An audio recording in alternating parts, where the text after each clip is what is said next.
Assalamualaikum warahmatullahi wabarakatuh dan selamat siang untuk kita bersama.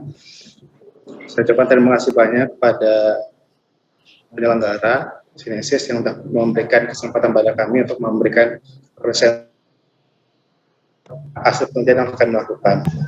Kemudian yang saya hormati Profesor Aminullah Sagaf. Alhamdulillah beliau juga merupakan guru saya ketika waktu itu saya kuliah di Batam. Uniba lulusan tahun 2019, alhamdulillah. Ya. Lagi mudah-mudahan Profesor sehat. Jadi di sini tim kami ada saya, Pak Heni Satria dan Pak Novi Chandra. Saya dan Pak Novi merupakan murid dari Prof. Aminullah, alhamdulillah. Ya. Oke, tanpa panjang mukadimah, izinkan kita mulai untuk presentasi ini. Kita awali permasalahan ini dari prinsip konservatisme akuntansi. Laporan keuangan merupakan bentuk pertanggungjawaban manajemen atas kinerjanya dalam pengelolaan perusahaan. Laporan keuangan yang disajikan perusahaan mengandung informasi penting yang dapat digunakan oleh stakeholder untuk pengambilan keputusan. Laporan keuangan disusun berdasarkan standar akuntansi keuangan atau SAK. SAK memberikan kebebasan bagi perusahaan untuk menentukan metode akuntansi yang digunakan dalam mengestimasi biaya. Nah, konservatisme merupakan salah satu konsep yang dapat digunakan oleh perusahaan untuk mengestimasi biaya tersebut. Konservatisme merupakan prinsip yang memperlambat pengakuan pendapatan dan mengakui biaya yang terjadi dengan lebih cepat. Akibatnya, penerapan prinsip ini dapat menghasilkan angka-angka laba yang rendah, sedangkan angka biaya lebih tinggi. Oleh karena itu, laba yang ada dalam laporan keuangan cenderung understatement pada periode sekarang dan overstatement terhadap laba pada periode-periode berikutnya. Konservatisme merupakan salah satu prinsip penting dalam pelaporan keuangan yang bertujuan agar pengakuan dan pengukuran aktiva serta laba dilakukan penuh dengan kehati-hatian. Oleh karena aktivitas ekonomi dan bisnis di lingkup bisnis itu cenderung mengalami ketidakpastian. Permasalahannya sekarang adalah penelitian mengenai pengaruh mekanisme tata kelola atau corporate governance perusahaan terhadap tingkat konservatisme akuntansi lebih banyak dilakukan di negara maju dibandingkan negara berkembang. Masih di slide sebelumnya. Berdasarkan penelitian sebelumnya yang dilakukan oleh mengenai konservatisme akuntansi, dianggap masih relevan untuk dilakukan pengkajian ulang sehubungan dengan adanya inkonsistensi hasil penelitian. Oleh karena itu, peneliti tertarik untuk melakukan penelitian yang sama mengenai konservatisme akuntansi mengacu pada penelitian sebelumnya. Adapun beberapa variabel untuk mengukur dari konservatisme akuntansi tersebut, kita menggunakan 3 variabel, yaitu variabel corporate governance, political connection, dan size firm, di mana corporate governance mechanism dan political connection sebagai variabel bebas, sedangkan size firm merupakan variabel pemoderasi. Nah, permasalahan yang muncul di Indonesia, kita ketahui bersama bahwa negara kita merupakan negara yang sangat membutuhkan foreign direct investment, investasi langsung dari pihak asing. Sedangkan kita ketahui bersama juga di negara kita sering terjadi perkembangan praktik dan formasi undang-undang corporate governance, termasuk perubahan corporate governance mencerminkan sistem hukum yang pada umumnya lemah di banyak negara berkembang. Jadi sering terjadi perubahan-perubahan, sehingga kita ingin melihat dan mengukur kembali corporate governance di Indonesia itu seperti apa. Kemudian political connection dapat diartikan bahwa satu perusahaan dikatakan memiliki hubungan politik jika salah satu eksekutif perusahaan tersebut seperti CEO, presiden, wakil presiden dan perusahaan atau salah satu pemegang saham terbesar, setidaknya pemegang saham yang memiliki 10% dari total saham pernah atau sedang menjabat sebagai anggota parlemen, menteri atau individu yang terkait erat dengan politikus atau partai politik. Kita mengetahui bersama bahwa di Indonesia aroma politik sangat erat, sangat kental sekali, sehingga kita ingin melihat political connection sebagai salah satu variabel dalam penelitian ini. Kita juga melakukan perusahaan yang merupakan salah satu variabel yang dimoderasi. Kita ingin melihat apakah perusahaan itu akan menguatkan atau melemahkan hubungan dari variabel-variabel bebas terhadap variabel yang kita teliti, yaitu variabel konservatisme akuntansi. Selanjutnya, kita next ke slide berikutnya.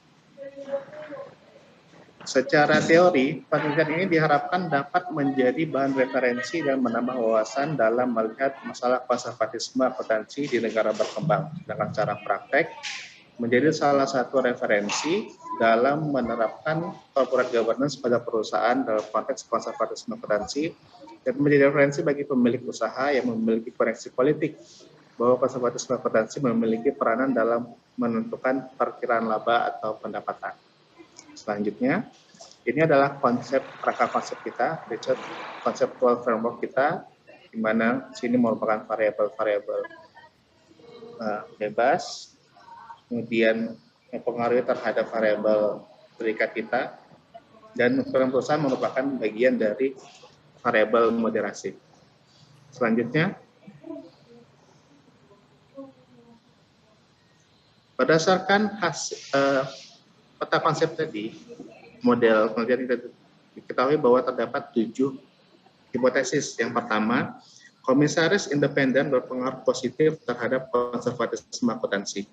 Komite audit berpengaruh positif terhadap konservatisme akuntansi. Hipotesis ketiga, pemilikan institusional berpengaruh positif terhadap konservatisme akuntansi. Yang keempat, koneksi politis berpengaruh negatif terhadap konservatisme akuntansi. Hipotesis kelima, ukuran perusahaan berpengaruh negatif terhadap konservatisme akuntansi. Hipotesis keenam, ukuran perusahaan memperkuat pengaruh mekanisme corporate governance terhadap konservatisme akuntansi. Dan hipotesis ketujuh, ukuran perusahaan memperkuat pengaruh koneksi politik terhadap konservatisme akuntansi. Semua hipotesis tersebut sudah memiliki beberapa landasan teori dari penelitian sebelumnya. Kemudian metode penelitian. Penelitian ini merupakan penelitian kualitatif research. Kemudian sumber datanya berdasarkan data yang sekunder yang ada di stock exchange.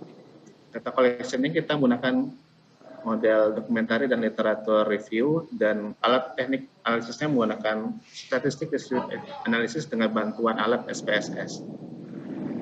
Selanjutnya, adapun populasi dan sampel penelitian ini, yaitu penelitian mengambil sampel seluruh perusahaan manufaktur yang terdaftar di Bursa Efek Indonesia tahun 2016 hingga 2019. Sampelnya adalah perusahaan manufaktur yang menjadi sampel, yaitu ada 3 jenis, yaitu industri dasar dan kimia, sektor aneka industri, dan sektor barang konsumsi. Teknik pengambilan sampel pencarian ulang adalah dengan purposive sampling. Adapun kriterianya sebagai berikut. Yang pertama, perusahaan manufaktur yang terdaftar di BEI sejak periode 2016-2019. Kedua, perusahaan tidak dihapus dari daftar selama masa studi. Yang ketiga, perusahaan yang menyediakan data yang dibutuhkan dalam laporan tahunan dan laporan keuangan di audit dan berakhir pada tanggal 31 Desember. Berdasarkan hasil seleksi tersebut atau reduksi data, diperolehlah sebanyak 107 perusahaan selama 4 tahun, sehingga sampel penelitian ini berjumlah 548 sampel. Pak Isa, 2 menit lagi waktunya ya Pak. Baik, kita percepat. Kemudian riset modelnya seperti ini, setidaknya ada 3 persamaan dalam mengukur hubungan moderasi dalam penelitian ini. Kita lanjutkan. Berdasarkan hasil pengolahan data, diperoleh informasi bahwa perusahaan terdistribusi normal. Kemudian kita lanjutkan.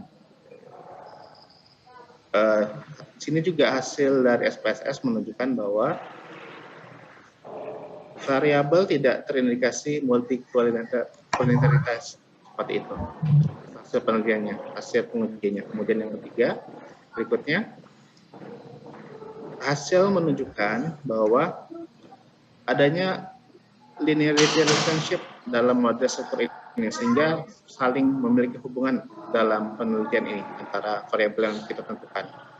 Kemudian berikutnya yang keempat, bagian yang terakhir, merupakan menunjukkan bahwa Berdasarkan di tabel dan suntikan menunjukkan bahwa hipotesis-hipotesis yang kita ajukan di awal itu dapat diterima. Seperti kalau kita melihat hasilnya di tabel sebagai contoh untuk yang pertama menunjukkan hubungan komisioner independen dan hubungan yang positif dengan memperhatikan nilai take-on-nya yang di bawah lebih besar daripada tabel 1,960 dan signifikan value-nya di bawah 0,05. Dan mungkin seterusnya kita melihat hasilnya menunjukkan bahwa hipotesis-hipotesis yang kita tentukan di awal itu ternyata terbukti benar. Sehingga kita masuk pada bagian berikutnya. Satu lagi. Kemudian tes yang terakhir adalah untuk mengukur R-squared. Hasil ini menunjukkan bahwa untuk persamaan pertama R-squared-nya menunjukkan nilai 0,487 sehingga itu menunjukkan 48,7% efek dari variabel yang kita gunakan. Begitu juga seterusnya pada equation kedua dan ketiga. Dan pada bagian yang terakhir dapat diketahui berdasarkan hasil penelitian tersebut diketahui bahwa semua hipotesis diterima di mana variabel komisaris independen, komite audit, dan kepemilikan institusional berpengaruh positif, sedangkan hubungan politik dan ukuran perusahaan berpengaruh negatif terhadap konservatisme akuntansi. Selain itu, hasil uji variabel moderasi menunjukkan bahwa ukuran perusahaan memperkuat hubungan antar instrumen administrasi perusahaan, memperkuat hubungan asosiasi politik terhadap konservatisme akuntansi. Saya kira demikian yang dapat kami sampaikan. Kami kembalikan kepada moderator untuk membantu acara selanjutnya. Terima kasih Pak Muhammad Isa Alam Syabana dan tadi juga ada Pak Novi Chandra Saputra. Sekarang waktu saya berikan kepada Prof. Amin. Silakan Prof. Ya, makasih. Waktunya lewat 2 menit, nggak apa-apa ya. Iya, nggak apa-apa Prof. 2 menit masih itu. Oke, Pak, siapa tadi presentasi Pak Novi, Pak siapa? Pak Muhammad Isa, Prof. Pak Muhammad Isa. Jadi pertanyaannya singkat saja. Pertama, tolong dijelaskan bagaimana Bapak mengukur untuk variabel dependen, yaitu accounting conservatism. Jadi bagaimana? Kan yang lainnya kan data sekunder. Nah, di mana Bapak bisa melihat data sekunder untuk accounting conservatism. Itu yang pertama. Yang kedua, di mana peranan memperkuat atau memperlemah variabel moderasi yang tadi dipilih variabelnya adalah ukuran perusahaan atau size. Jadi yang kedua itu jadi jelaskan di mana secara kuantitatif menunjukkan bahwa variabel moderasi di sini apakah memperkuat atau memperlemah. Satu lagi, didapatkan politik itu punya pengaruh negatif. Apa yang bisa Bapak jelaskan? Makna dari koefisien negatif politik terhadap accounting conservatism. Saya kira itu aja cukup 3. Oke. Silakan. Terima kasih Prof. Silakan Pak Muhammad Isa dan Pak Novi Chandra. Waktu dipersilakan. Terima kasih untuk pertanyaan dari Prof. Alhamdulillah bahagia bisa mendengarkan pertanyaan dari Prof. Oke, kita akan mencoba menjawab pertanyaan yang Prof diberikan. Saya akan mulai dari pertanyaan yang kedua terkait bagaimana caranya mengukur bahwa size perusahaan itu mengalami peningkatan, memoderasi, hasilnya itu bisa memoderasi, menguatkan atau melemahkan dalam hubungan ini. Hasilnya itu kita bisa melihat dari hasil uji T konservatisme, di mana dalam tabel uji T, kalau bisa dibantu sama Bu Yusni, pindahkan slide-nya, di mana situ menunjukkan hasil uji T-nya itu nilai moderasinya itu lebih besar daripada T tabel. Dari tabel 4 terdapat bahwa moderasi Z benar positif sebesar 1,977. Bu Yusni bisa bantu pindahkan slide-nya, Bu? Maaf. Slide-nya boleh, Pak? Iya.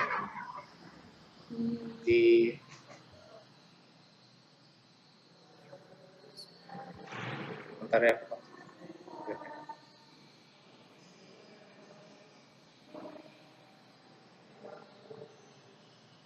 Hasil uji T ya Pak, ini kan? Ya, benar, itu dia. Kalau boleh slide di next, Bu. Oh di next Sekali kan? lagi. Nah, sekali Oke lagi. Pak. Nah, di sini dijelaskan berdasarkan hasil pengujian yang telah kami lakukan, menunjukkan bahwa hasil uji moderasinya itu untuk daya tampilnya memiliki nilai yang positif, yaitu sebesar untuk moderasi yang pertama 1,977.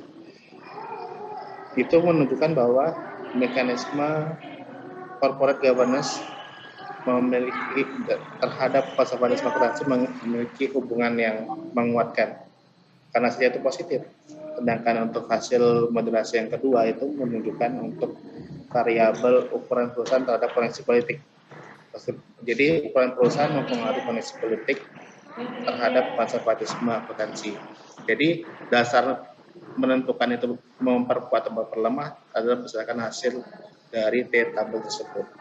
Kemudian saya juga ingin menjawab pertanyaan yang ketiga tentang bagaimana kami menjelaskan hasil atau result mengenai pengaruh negatif dalam politik, gitu ya, hubungan politik.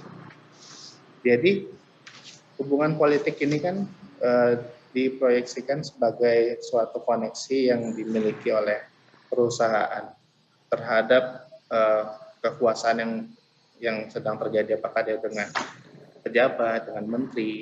Dengan hasil negatif ini menunjukkan bahwa ternyata konservatisme akuntansi itu bertolak belakang dengan model hubungan baik dengan hubungan politik yang dimiliki oleh para CEO dengan konservatif operasi tersebut. Sebagai contohnya seperti ini. Kita melihat misalnya terjadi suatu peningkatan, kan konservatif akuntansi adalah suatu prinsip pencatatan di mana dia mencatat laba lebih rendah dibandingkan model atau pendapatan yang sebenarnya. Dia memperlambat laba sehingga nanti laba itu terkesan di laporan sekarang rendah, sedangkan di periode berikutnya itu sangat tinggi atau meningkat. Ini juga merupakan suatu gambaran yang terjadi pada GCG. Nah, ketika kita melihat konservatisme akuntansi dengan menggunakan prinsip seperti itu, ternyata bertolak belakang atau tidak berpengaruh negatif dalam prinsip politik, di mana politik itu harapan orang politik kan ketika dia memiliki kesempatan untuk dekat, maka dia ingin memperoleh laba yang tinggi, sedangkan dalam hubungan konservatisme itu sendiri adalah kebalikannya. Kita ingin menahan laba, sedangkan politik itu ingin memperoleh dengan adanya hubungan politik itu memperoleh laba yang tinggi, sehingga dapat kita ketahui bersama memang hubungannya itu adalah negatif, saling bertolak belakang. Si bagian politik yang ingin memperoleh nilai laba yang tinggi, sedangkan dalam konservatisme sendiri itu menggunakan konsep yang kebalikannya, yang menahan laba, menahan pendapatan. Kemudian pada bagian yang terakhir, kami akan mencoba menjawab dalam beberapa detik ya Pak Isa. Tadi tentang bagaimana mengukur variabel independen yang accounting konservatisme. Baik. Dalam mengukur variabel konservatisme akuntansi, kita bisa melihat pada definisi operasional variabel, di mana konservatisme akuntansi itu dapat didefinisikan sebagai saya bacakan ya. Konservatisme diasumsikan berdasarkan ketidakpastian ekonomi di masa depan.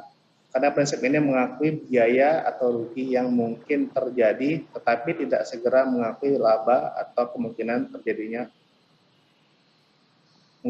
laba yang besar. Jadi dia mengharapkan menghitung rugi dulu nih, seperti itu kan.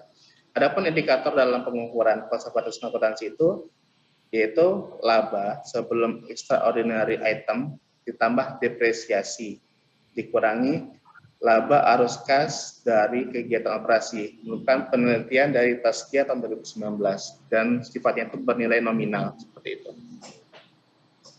Demikian Prof. Prof-nya mana? Prof, sebentar. Tunggu. Profnya, Prof. Prof. Lihat dulu. Oke, Ibu Yorisna, saya kira jawabannya memuaskan, bagus ya.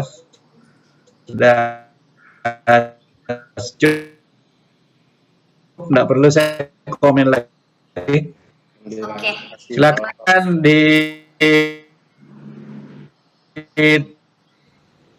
dilanjutkan. Apa saudara tutup? Bagus. Oke. Oke, terima kasih Prof. Terima kasih juga kepada Pak Muhammad Isa Alam Syabana dan Pak Novi Chandra Saputra. Oke. Sehat terus ya, Prof. Ya, terima kasih. Oke, waalaikumsalam. Selanjutnya, nah ini Bu Nona. Bu Nona, mana Bu Nona? Ya, Mbak. Udah kirim Ibu file Word-nya, Bu? Sebentar. Di grup itu tadi ada di share, itu file saya sebentar ya. Yang sebentar ya, Bu. Nomor 22. Nomor 22. Oh, yang itu aja ya, Bu ya. Yang Word itu ya, Bu ya. Oke. Iya, saya nggak sempat tadi pas lagi pemberitahuan, saya lagi di jalan. Oke, boleh Ibu, boleh. Sebentar saya buka dulu punya Ibu ya.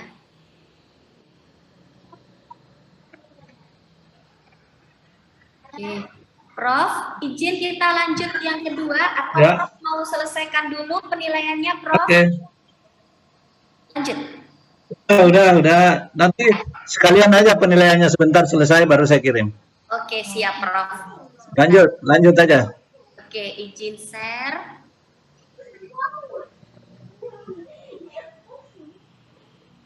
Oke, kelihatan Ibu? Saya kelihatan. Kelihatan. Oke, coba saya besarkan lagi ya. Oke, silakan Ibu. Oke. Selamat. Di jamnya jam berapa mulai nih? 13.53 ya? Ya, 13.53, Prof. Saya pakai ini, Prof, pakai stopwatch, Prof. Oh, Oke, silakan. selamat siang, Prof. Siang. Baik, saya dengan Nona Jane Onoi. Maaf, saya tidak menggunakan PPT karena tadi kebetulan saya juga lagi di jalan, jadi baru tahu kalau masuk ke room 1 ini. Ya, jadi saya tidak sempat. Nah, jadi penelitian saya itu berjudul analisis tingkat kesehatan bank berbasis RIGET sebelum dan selama pandemi COVID-19. Sebenarnya sederhana. Awal muasalnya saya tertarik melakukan ini, ya. Kita ketahui bahwa pandemi memang sudah berjalan di 2019, tapi WHO baru mengumumkan bahwa itu menjadi pandemi itu di awal tahun 2020, tepatnya di 11 Maret 2020. Ya, pandemi ini cukup membuat panik semua orang, ya, bahkan menyebabkan kekhawatiran dunia. Dan itu berefek pada semua aspek kehidupan, aspek perekonomian dunia, ya. Nah, lalu pandemi itu memberi dampak buruk bagi perekonomian Indonesia, ya. Dampak itu bisa terlihat hampir di seluruh industri, termasuk industri perbankan, ya. Pandemi pasti telah mempengaruhi kinerja perbankan dalam negeri, termasuk BPR, Bank Perkreditan Rakyat. Nah, saya tertarik untuk melakukan penelitian pada BPR. Populasi saya di sini adalah Bank Perkreditan Rakyat di Batam. Ya, di Batam itu ada 17 bank BPR di Batam, ada 17. Lalu saya lakukan analisa RIGET tingkat kesehatan bank dengan menggunakan RIGET. RIGET ini adalah panduan yang terakhir yang dikeluarkan oleh Bank Indonesia, di mana sebelumnya Bank Indonesia mengumumkan CAMELS pakai S, lalu terakhir adalah RIGET. RIGET itu sendiri adalah R-nya adalah risk profile, G-nya itu adalah good corporate governance, E-nya adalah earning, lalu C-nya adalah capital.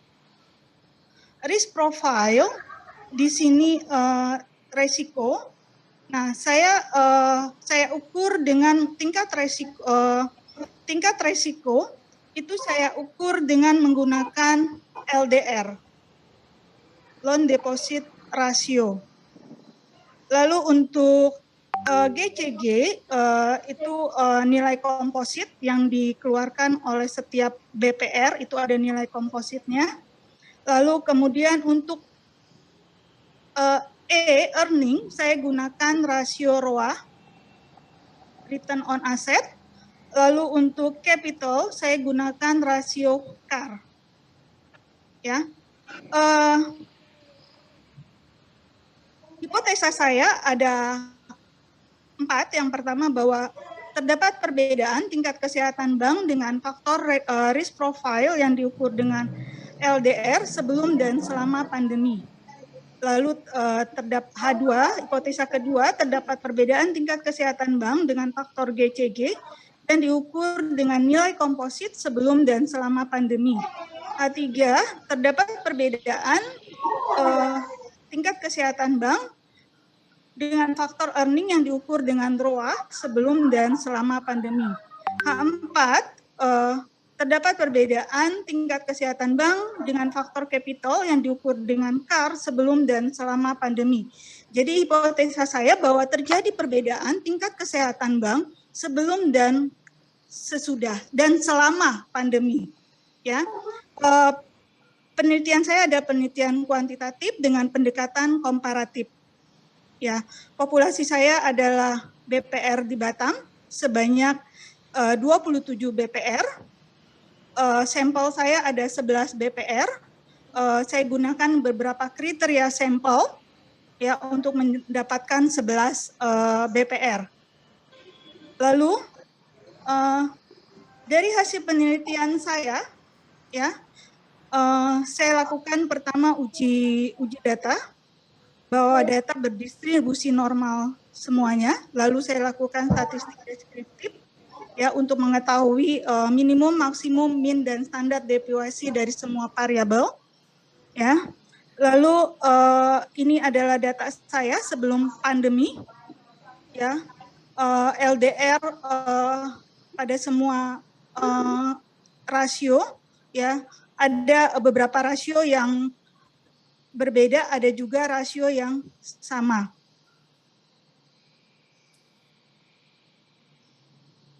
Uji normalitas, semua data saya normal. Ya, dari hasil uji normalitas saya gunakan Saviro-Wheel, data saya normal. Lalu kemudian dari uji komparatif, uji fair sample t-test diperoleh bahwa dengan LDR ya regauge yang risk profile yang diukur dengan LDR sebelum dan selama pandemi menunjukkan nilai T di 0,045 yang berarti terdapat perbedaan sebelum dan selama pandemi. Berarti hipotesa pertama diterima. Lalu kemudian dari hasil uji T yang kedua nilai GCG signifikan T saya ada di 0,579, berarti hipotesa saya yang kedua itu ditolak, berarti tidak terdapat perbedaan. Dari hasil uji T yang ketiga, yaitu diperoleh nilai signifikan di 0,043, yang berarti hipotesa saya yang ketiga itu diterima, berarti terdapat perbedaan. Dan nilai ROA sebelum dan selama pandemi. Lalu nilai hipotesa saya yang keempat itu juga ditolak nilai ROA, ya nilai T saya di 0,149, sehingga hipotesa saya ditolak berarti ya tidak terdapat perbedaan. Itu dari pengamatan saya penyebab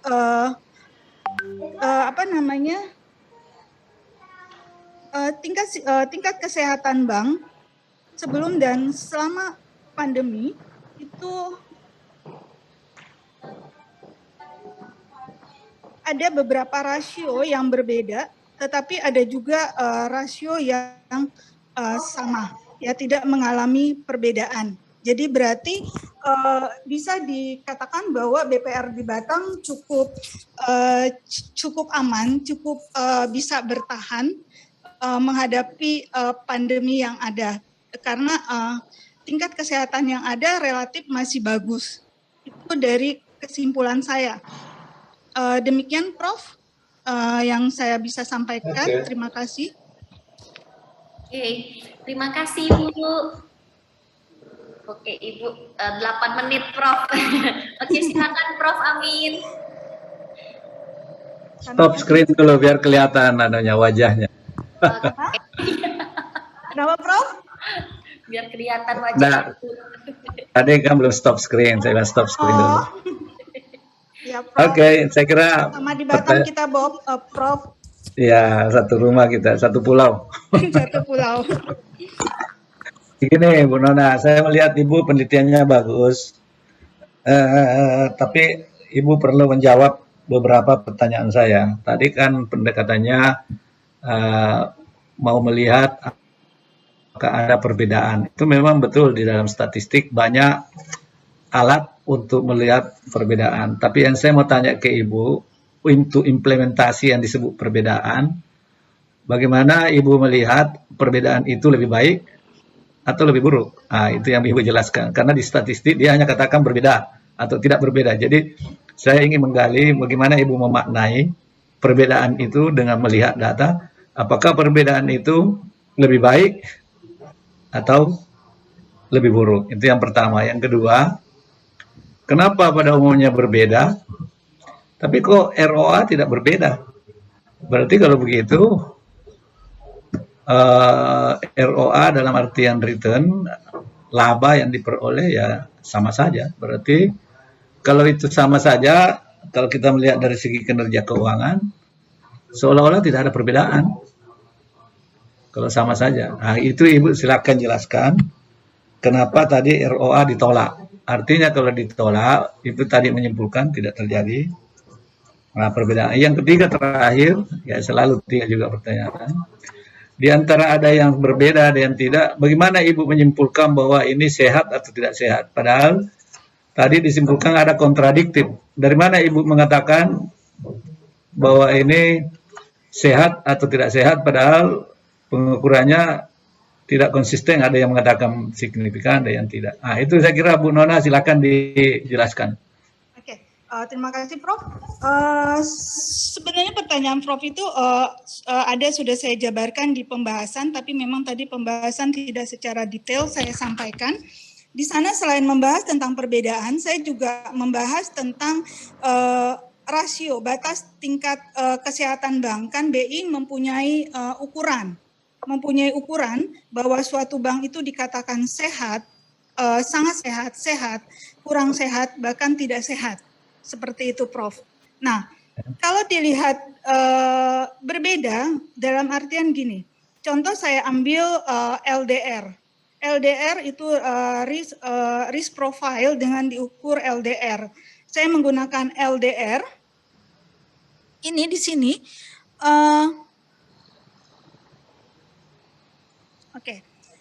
LDR. Sebelum pandemi, rata-rata LDR dari BPR itu ada di 78,23%. Nilai LDR-nya. Berarti BPR berada pada tingkat peringkat sehat. Sementara ya, selama pandemi LDR rata-rata itu ada di 72,51%. Ya. Berarti berubah kan?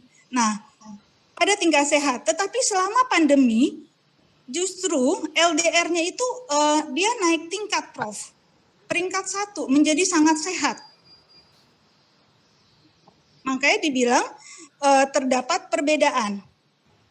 Seperti itu. Kalau kita lihat dari tingkat sehat dan tidak sehatnya. Dia ada yang naik tingkat, ada yang turun tingkat juga sih, Seperti itu. Atau ada yang dia sama di level yang sama. Tidak ada perbedaan itu karena dia tetap di bawah tingkat yang sama. Seperti itu, Prof. Nah, kalau tadi ROA,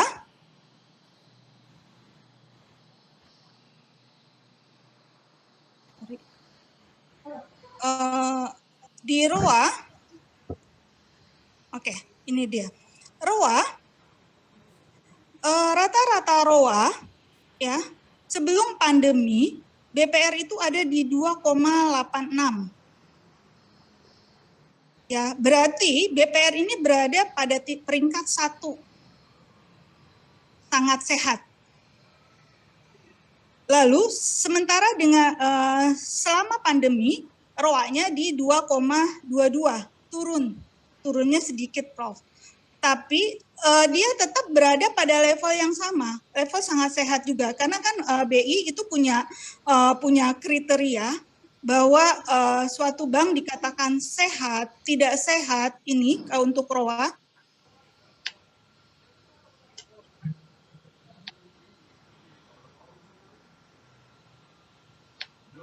Oke, nih untuk ROA, BI punya range bahwa suatu bank dikatakan sehat jika ROA-nya itu di 1,5%, sangat sehat. Nah, sebelum pandemi dan selama pandemi, ROA BPR itu di 2,2, di atas 2 semua. Tapi memang digitnya yang berubah. Yang ketika sebelum pandemi digitnya di 2,8. Sesudah selama pandemi digitnya di 2,2. Tetapi mereka tetap berada di peringkat yang sangat sehat. Kriteria sangat sehat. Makanya dibilang tidak terdapat perbedaan seperti itu. Lalu BI juga kalau tingkat sehat itu kan di 1,25% sampai 1,5 cukup sehat dan seterusnya. Kalau tidak sehat di 0%. Nah, kalau itu berarti tidak terdapat perbedaan karena dia berada pada level tingkat sehat yang sama. Nah, kalau dia terdapat perbedaan itu kalau saya analisa itu memang dia ada yang naik tingkat, Prof. Dari sebelumnya sehat menjadi sangat sehat atau dari sangat sehat menjadi sehat. Itu menjadi mengindikasikan itu dari sisi implikasi aplikasinya menyimpulkan bahwa terdapat perbedaan. Seperti itu, Prof. Oke. Ya, cukup. Bu Yusnita, waktunya juga udah lewat 5 menit. Terima kasih, Prof. Saya kira penjelasan Bu Noda sudah cukup bagus. Ya. Terima kasih, Prof. Terima kasih. Ya, terima kasih. Terima kasih, Prof. Terima kasih, Bu Nona. Kita lanjut ke Bu Surani ya. Bu Surani, filenya namanya apa ya, Bu? Yang PPT Seminar Nasional kan, Bu? Ya. Saya kirim. Iya, yang PPT Seminar Nasional kan ya, Bu?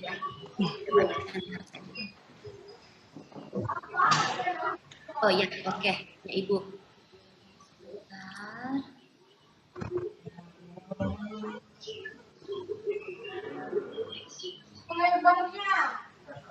Ya, PPT Seminar Nasional. Ya. Oke, siap ya, Ibu? Insya Allah. Oke, Prof, kita mulai, Prof. Oke, silakan. Silakan, Ibu. Assalamualaikum warahmatullahi wabarakatuh. Waalaikumsalam. Terima kasih ya atas waktu yang diberikan kepada saya. Selamat berjumpa, Prof. Selamat berjumpa. Mudah-mudahan bisa mendapatkan ilmu dari saya. Ya, silakan. Seminar Nasional Ekonomi dan Bisnis. Pengaruh risk profile, corporate governance, earning, dan kapital terhadap kinerja bank perbankan yang terdapat di Bursa Efek Indonesia tahun 2015 sampai 2020. Recording in progress. Next. Pendahuluan, salah satu ukuran untuk melihat kinerja keuangan perbankan adalah melalui ROA. Dengan alasan ROA memperhitungkan bagaimana kemampuan manajemen bank dalam memperoleh profitabilitasnya dan peningkatan efisiensi secara menyeluruh. Dan dalam menjalankan operasinya, tentunya tak lepas dari berbagai macam risiko yang sering disebut dengan risk profile. Risiko usaha bank merupakan tingkat ketidakpastian mengenai hasil yang diperkirakan atau diharapkan akan diterima menggunakan. Bank next. LDR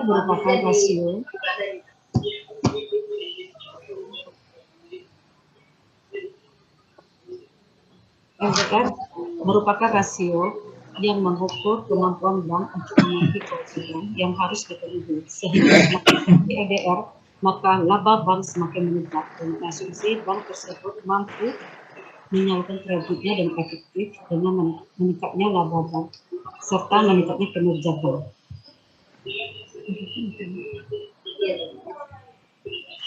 Rumusan masalah.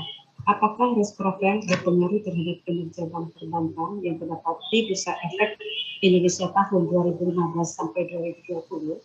Apakah GCG berpengaruh terhadap kinerja bank perbankan yang terdapat di Bursa Efek Indonesia tahun 2015 sampai 2020? Apakah earning berpengaruh terhadap kinerja bank perbankan yang terdaftar di Bursa Efek Indonesia tahun 2015 sampai 2020? Apakah kapital berpengaruh terhadap kinerja bank perbankan yang terdaftar di Bursa Efek Indonesia tahun 2015 sampai 2020? Apakah risk profile, good corporate governance, earning, dan kapital berpengaruh terhadap kinerja bank perbankan yang terdaftar di Bursa Efek Indonesia tahun 2015 sampai 2020? Batasan masalah. Sesuai dengan rumusan masalah, maka penelitian ini dibatasi hanya fokus pada Recording stopped. profile, good corporate governance, earning, dan kapital terhadap kinerja bank perbankan yang terdaftar di Bursa Efek Indonesia tahun 2015 sampai 2020. Manfaat penelitian, yaitu manfaat teoritis dan manfaat praktis. Landasan teori. Rasio dalam mengukur kualitas aset adalah rasio NPL yang menunjukkan kemampuan manajemen bank dalam mengelola kredit bermasalah yang diberikan oleh bank. LDR adalah rasio antara seluruh jumlah kredit yang diberikan bank dengan dana yang diterima oleh bank. Rasio ini menunjukkan salah satu penilaian likuiditas bank. Investor dalam melakukan investasi di pasar modal membutuhkan ketelitian dalam pengambilan keputusan yang berhubungan dengan saham. Penilaian saham secara akurat dapat meminimalkan risiko agar tidak salah dalam pengambilan keputusan. Oleh sebab itu, investor perlu menganalisis kondisi keuangan perusahaan untuk mengambil keputusan dalam melakukan investasi saham. Menurut Suharjono, CAR adalah kecukupan modal yang menunjukkan kemampuan bank dalam mempertahankan modal yang mencukupi dan kemampuan manajemen bank dalam mengidentifikasi, mengukur, mengawasi, dan mengontrol risiko-risiko yang timbul yang dapat berpengaruh terhadap bisnis modal bank. Menurut Wijaya, ROA adalah rasio untuk mengukur kemampuan manajemen dalam memperoleh keuntungan laba secara menyeluruh. Metode penelitian. Penelitian ini termasuk jenis penelitian kausal komparatif, yaitu penelitian dengan karakteristik masalah berupa sebab akibat antara dua variabel atau lebih. Penelitian kausal komparatif ini merupakan tipe penelitian ex post facto, yaitu penelitian terhadap data yang dikumpul setelah terjadi suatu fakta atau peristiwa. Populasi dan sampel. Bank perbankan yang terdaftar di Bursa Efek Indonesia tahun 2015 sampai 2020 adalah sebanyak 45 bank dengan jumlah periode tahun 270 tahun. Sampel penelitian. Untuk penarikan sampel pada penelitian ini menggunakan teknik purpose sampling. Menurut Sugiono bahwa purpose sampling adalah teknik pengambilan sampel sumber data dengan pertimbangan tertentu. Alasan menggunakan teknik purpose sampling adalah karena tidak semua sampling memiliki kriteria yang sesuai dengan fenomena yang diteliti. Oleh karena itu, memilih teknik purpose sampling yang menetapkan pertimbangan atau kriteria-kriteria tertentu yang harus dipenuhi oleh sampel-sampel yang digunakan dalam penelitian ini. Next. Kriteria ini memenuhi adalah dengan menggunakan bank konvensional yang memiliki laporan keuangan yang sudah berpublik dari tahun 2015 sampai 2020 secara lengkap dengan nilai LDR, MPR, GCG, ROA, KAR, DAR, dan LOA-nya sudah tersedia pada laporan keuangan perbankan. Berdasarkan kriteria tersebut, maka sampel pada penelitian yang memenuhi syarat tersebut sebanyak 23 bank dengan kisaran tahun 2015-2020, yaitu 23 bank kali 6 tahun sehingga mendapatkan sampel sebanyak 138. Instrumen penelitian. Penelitian digunakan sebagai alat pengumpulan data.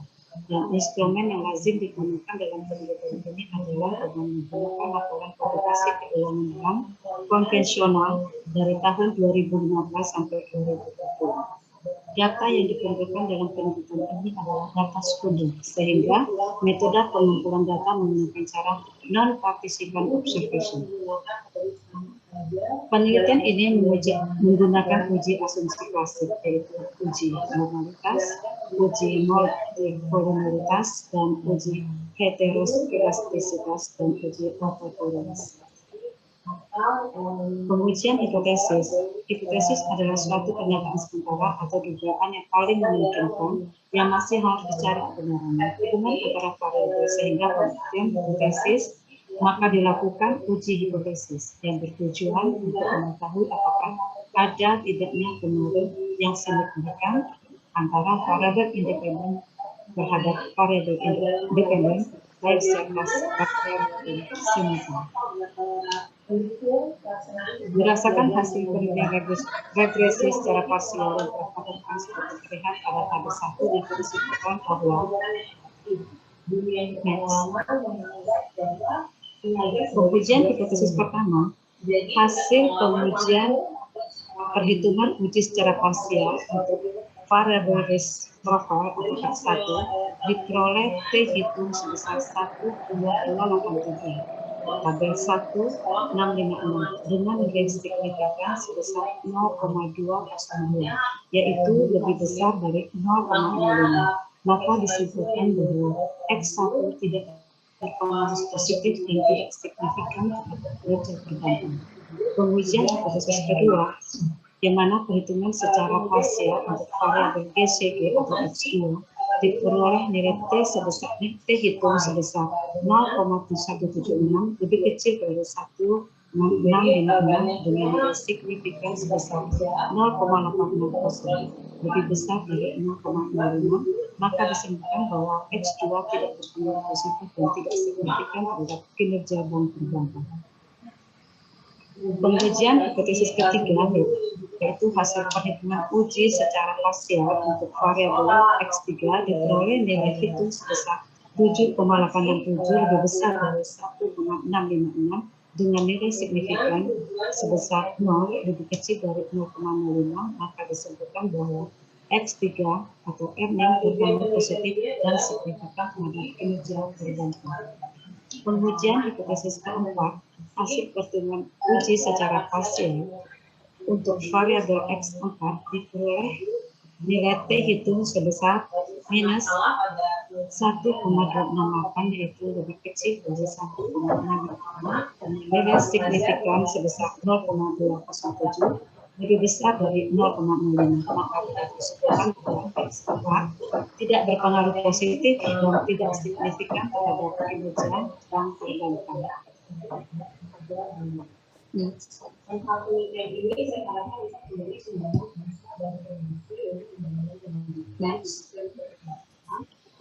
Berdasarkan tabel 2 diperoleh nilai F sebesar F hitung sebesar 17,094 dengan tingkat signifikansi 0,00 kurang dari 0,05 karena nilai F itu yaitu 17,094 lebih besar dari F tabel yaitu 2,44 dan signifikannya lebih kecil dari 0,05.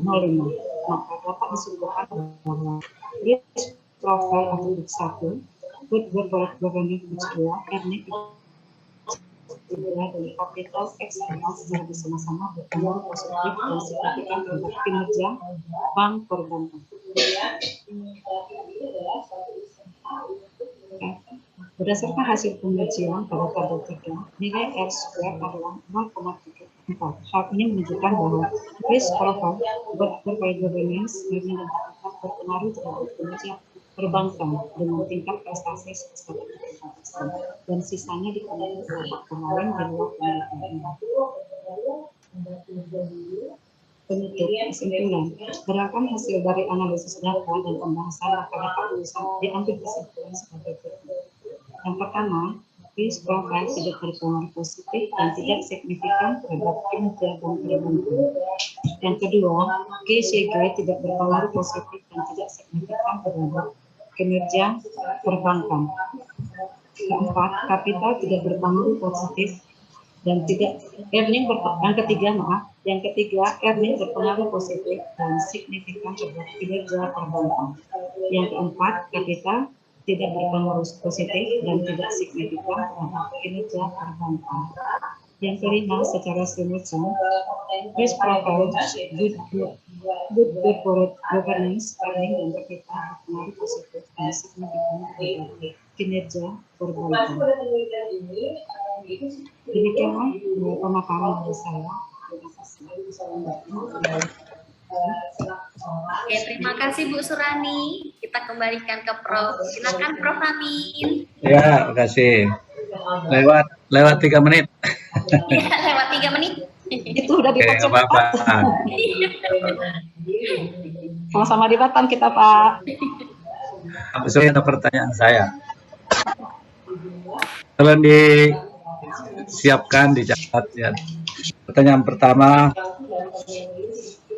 tadi Ibu belum menjelaskan bagaimana mengukur variabel risk dan variabel GCG. Itu penting untuk teman-teman yang lain juga.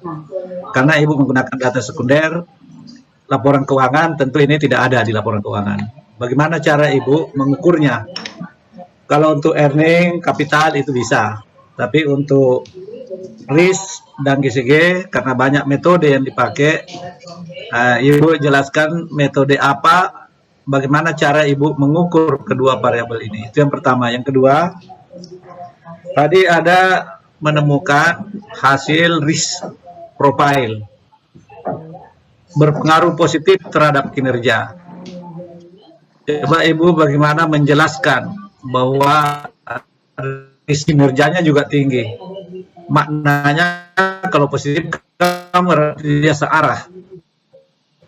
Risikonya tinggi, berarti kinerjanya juga tinggi. Bagaimana Ibu Surani menjelaskan hasil penelitiannya bahwa risk pro pada kinerja? Kira-kira itu, karena dia kesannya kalau positif itu dia searah, risikonya tinggi, berarti kinerjanya juga tinggi. Itu yang perlu Ibu jelaskan.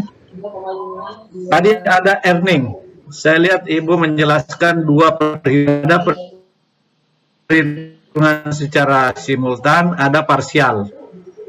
Di parsial itu earning berpengaruh negatif, tetapi di secara kolektif, secara simultan berpengaruh positif. Kalau memang yang Ibu simpulkan berpengaruh positif, lebih baik parsial itu tidak usah masuk, karena itu sulit menjelaskannya. Kok bisa parsial berpengaruh negatif? Maknanya kalau keuntungannya tinggi, kinerjanya rendah, itu mengacau itu. Artinya tidak konsisten dibanding dengan perhitungan yang simultan dia positif. Silakan dijelaskan Bu Surani. Ya, terima kasih Pak. Sebenarnya gini Pak, saya memakai semua ujinya ini hanya untuk melihat seberapa besar sih pengaruh dari masing-masing uji itu terhadap kinerja. Tapi kita bisa lihat di sini saat memakai parsial itu semuanya berpengaruh. Sementara kalau memakai UJT hanya R yang berpengaruh. Ini mungkin ini hanya sekedar ujinya aja Pak. Tapi yang kita lihat di sini bahwa di uji earning itu sangat berpengaruh terhadap kinerja, bahwa laba yang diperoleh sangat tinggi itu mempengaruhi dengan adanya laba yang sangat tinggi itu berpengaruh terhadap kinerja, bahwa kinerja terbang itu sangat baik sehingga menghasilkan laba yang tinggi. Kemudian untuk GCG itu Pak, yang tolak ukurnya itu memang tidak nampak angka-angkanya. Tapi ini kalau yang saya baca bahwa GCG ini cenderung ke manajemen, bahwa dengan manajemen yang baik akan bisa berpengaruh positif terhadap perbankan. Di BCG ini yang bisa dijadikan sebagai sebagai penilaian itu bisa dari baiknya manajemen itu dalam mengelola perbankan.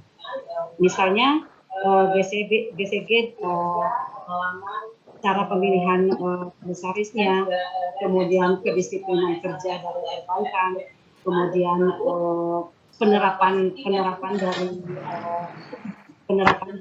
perhatian kepada manajemen itu sangat berpengaruh besar terhadap kinerja perusahaan. Memang tidak ada yang namanya angka, itu manajemen, vendor manajemen. Ada guru yang memiliki pengalaman sudah Ibu Surani. Termasuk yang pertanyaan kedua sudah ya Bu ya, yang GCG. Bukan Bu, yang pertanyaan kedua itu hasil risk profile Ibu kan berpengaruh positif terhadap kinerja. Nah jadi istilahnya Ibu minta dijelaskan kalau seandainya seperti itu risk profile itu berhubungan positif terhadap kinerja, artinya semakin tinggi resiko semakin tinggi kinerjanya, itu yang tadi Prof minta. Oh ya, begini, yang namanya risiko di perbankan itu kan mengarahnya ke bagian kredit, itu ke bagian kredit itu sendiri profilnya, bagaimana manajemen, bagaimana pihak yang bagian perkreditan itu bisa memberikan kredit yang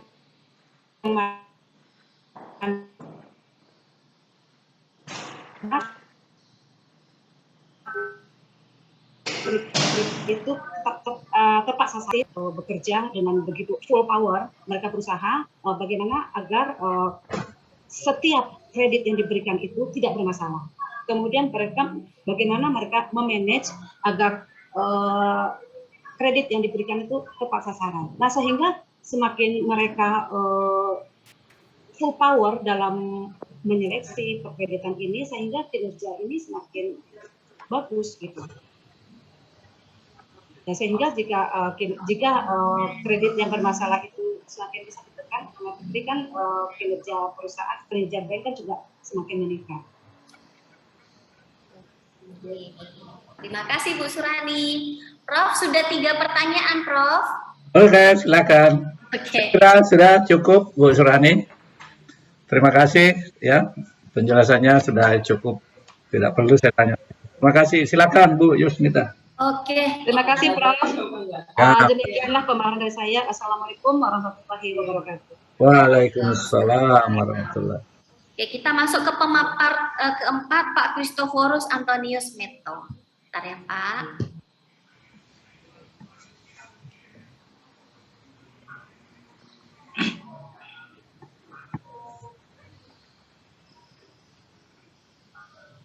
Christophorus.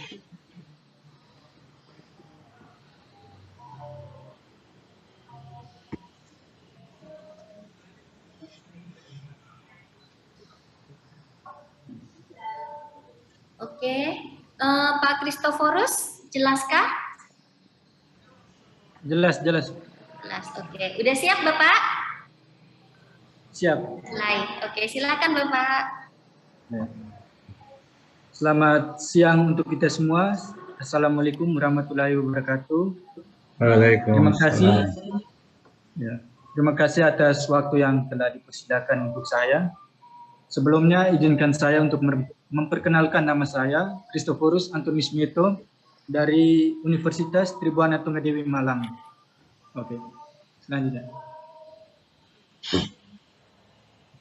Oke, di sini pendahuluannya. Perkembangan dunia usaha dari tahun ke tahun semakin berkembang sehingga persaingan perekonomian sangat ketat. Maka dari situ setiap perusahaan membutuhkan sebuah strategi untuk bisa bertahan sehingga perusahaannya bisa berkembang terus. Maka pemasaran di sini sangat penting untuk dalam menggali, memelihara dan mengembangkan sebuah usaha. Terkadang dalam sebuah perusahaan juga terjadi sering kegagalan dalam pemasarannya, sehingga dibutuhkan sebuah audit pemasaran untuk bisa mengetahui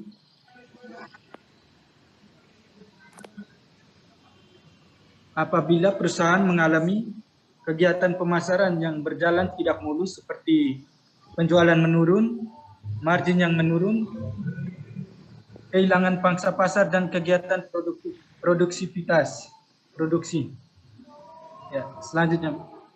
Rumusan masalah di sini yang pertama, bagaimana penerapan audit pemasaran pada desa Pala Terang Utama. Tujuan penelitiannya untuk mengetahui penerapan audit pemasaran pada UD Sepala Terang Utama. Manfaat bagi mahasiswa dapat mengetahui tentang cara membuat penerapan audit pemasaran perusahaan. Bagi pihak akademik, hasil penelitian ini dapat digunakan sebagai koleksi, pustaka, dan kontribusi pemikiran yang bisa digunakan sebagai acuan pembelajaran di kelas. Yang ketiga, bagi instansi penelitian sebagai masukan yang berguna untuk mengembangkan instansi di masa yang akan datang. Baik. Di sini ada penelitian terdahulu, yaitu dari Suryawati 2020 dengan judul Audit Pemasaran dan Pengembangan Usaha Mikro Kecil dan Menengah di Dusun Kolo Berora, Kabupaten Lombok Utara. Membuktikan bahwa audit pemasaran diperlukan untuk memfasilitasi para pemilik usaha yang kesulitan dalam mengembangkan kegiatan usahanya di Dusun Kolo Berora. Upaya ini dilakukan merubah konsep pemasaran tradisional dari pemilik usaha yang berorientasi pada pemasaran pasif. Pemasaran pasif ditandai dengan minimnya usaha dari pemilik berbagai macam jenis usaha untuk mengenali konsumennya. Metode penelitian di sini saya menggunakan desain penelitiannya, metode penelitian kualitatif deskriptif. Lokasi penelitian Jalan Sigura-gura nomor 34 Kecamatan Sukun, Kota Malang. Objek penelitian UD Sepala Terang Utama Malang. Teknik pengumpulan data di sini ada 4, observasi, wawancara, checklist, dan dokumentasi. Jenis dan sumber data ada 2, data primer dan data sekunder. Teknik analisis data ada 4, pertama audit pendahuluan, kedua review dan pengujian atas pengendalian manajemen perusahaan, ketiga audit lanjutan, keempat pelaporan. Oke. Audit pendahuluan, ini pada tahap pertamanya. Tujuan audit untuk mengetahui fakta lapangan yang dilakukan bidang pemasaran, strategi tujuan perusahaan, pelayanan yang terbaik, harga jual produk yang wajar, dan mengusahakan barang atau material selengkap mungkin. Rencana jangka panjang dan jangka pendek. Untuk jangka panjangnya di sini melayani transaksi via telepon dan SMS, serta langsung datang ke perusahaannya. Untuk jangka pendeknya bebas ongkir. Ruang lingkup audit di sini hanya audit pemasaran aja. Selanjutnya.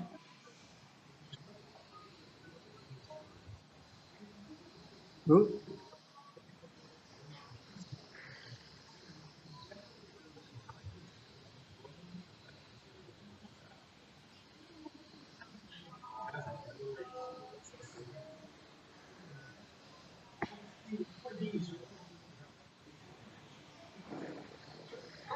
Bu Justina.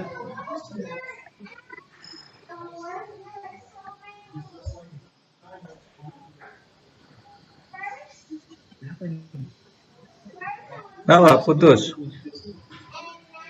Ya, terputus jaringan dari moderatornya, Pak. Oh iya, Kalau gitu, dia keluar.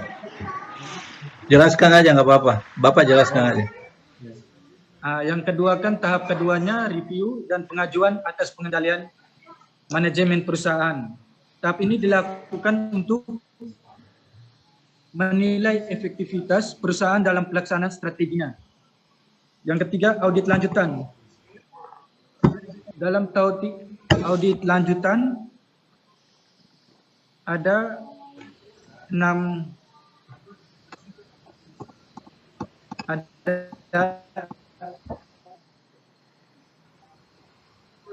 berdasarkan hasil Recording in audit progress.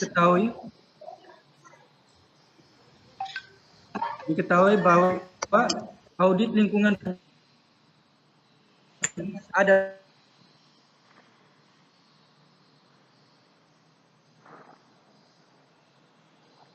efisien untuk lingkungan.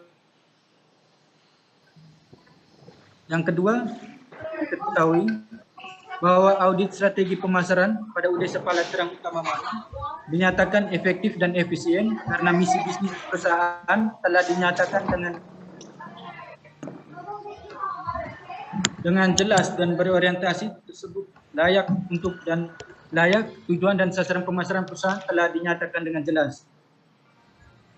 Yang ketiga, audit organisasi pemasaran. Berdasarkan hasil audit diketahui bahwa audit organisasi pemasaran pada UD Sepala Terang Utama Malang dinyatakan efektif karena perusahaan memiliki organisasi yang baku, organisasi pemasaran memiliki posisi strategi di dalam struktur organisasi. Yang keempat, audit sistem informasi pemasaran. Berdasarkan hasil audit diketahui bahwa audit sistem informasi pemasaran pada UD Sepala Terang Utama Malang dinyatakan efektif karena perusahaan memiliki sistem informasi pemasaran yang terdokumentasi, sistem intelijen pemasaran menghasilkan informasi yang akurat, tepat waktu, dan memadai mengenai perkembangan pasar berkaitan.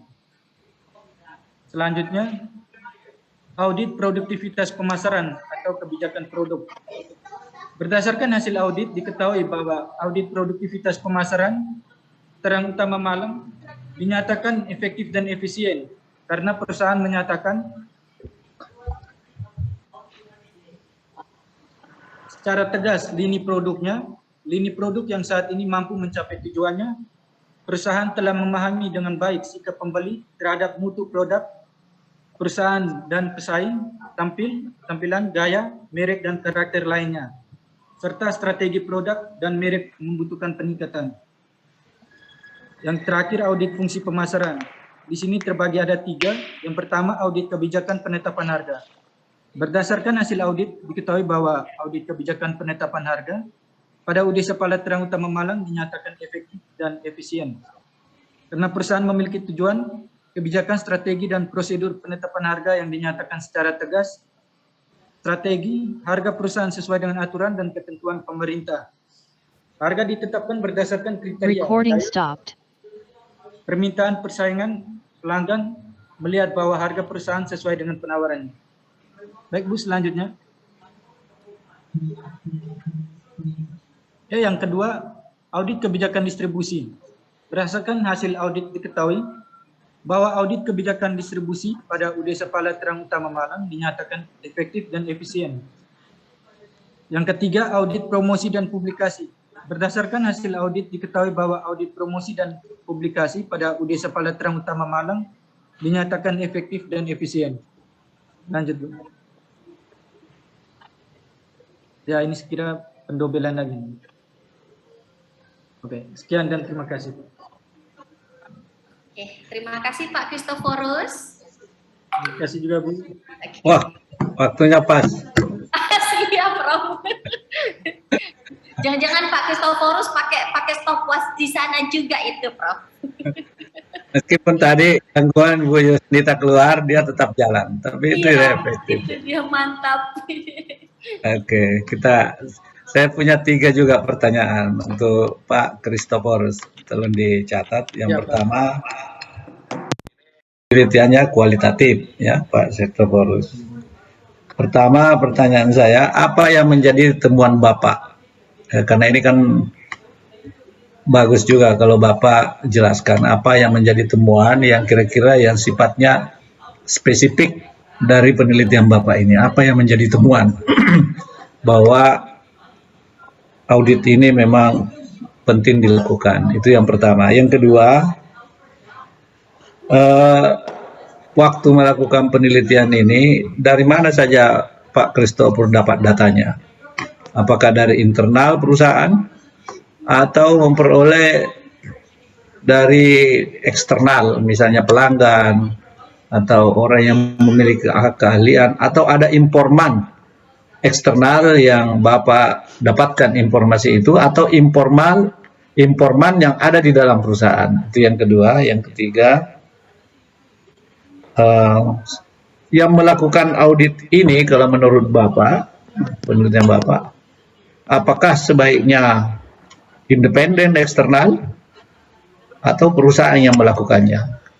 Kalau perusahaan yang melakukannya, siapa kira-kira yang melakukan? Karena di perusahaan itu ada fungsi produksi, ada fungsi keuangan, ada fungsi SDM, ada fungsi pemasaran, dan sebagainya. Nah, silakan dijawab Pak Christophorus.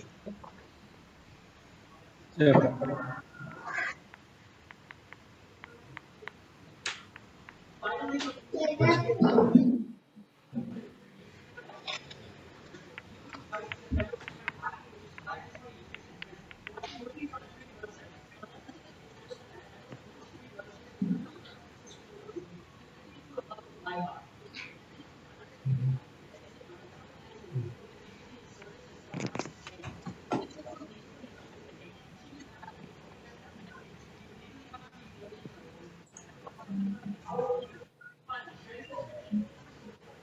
Silakan Pak Christophorus. Ya, Mbak, ya. Oh, Yang pertama, yang di sini kan ditanyakan Bapak, yang menjadi temuan saya. Ya, yang pertama,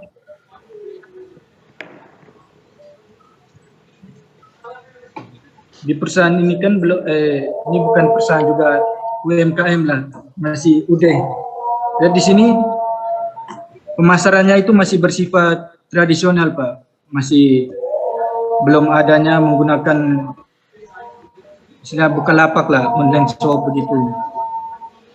Itu yang pertama.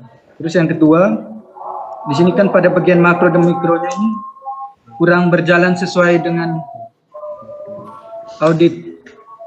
Jadi masih belum maksimal efektif.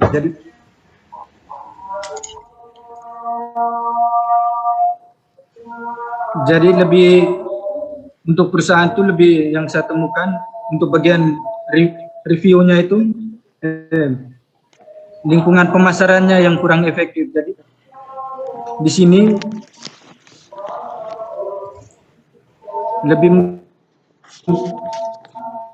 saya lebih memperhatikan pada lingkungan pemasaran karena kurang efektif dalam berbagai segmen pelanggan, terus banyaknya kekuatan dan kelemahan ukuran dalam pangsa pasar.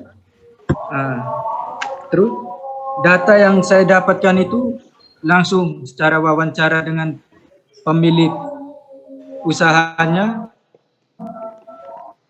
dan ada juga saling tanya jawab dengan bagian pemasarannya. Yang ketiga,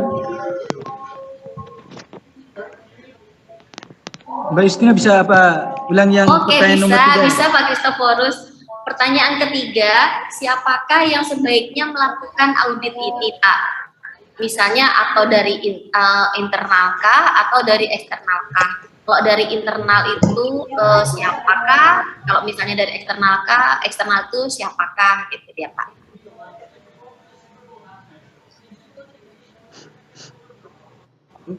Bisa sih.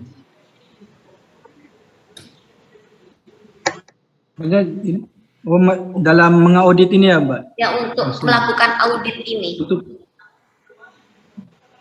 Kalau bagusnya tuh dari internalnya.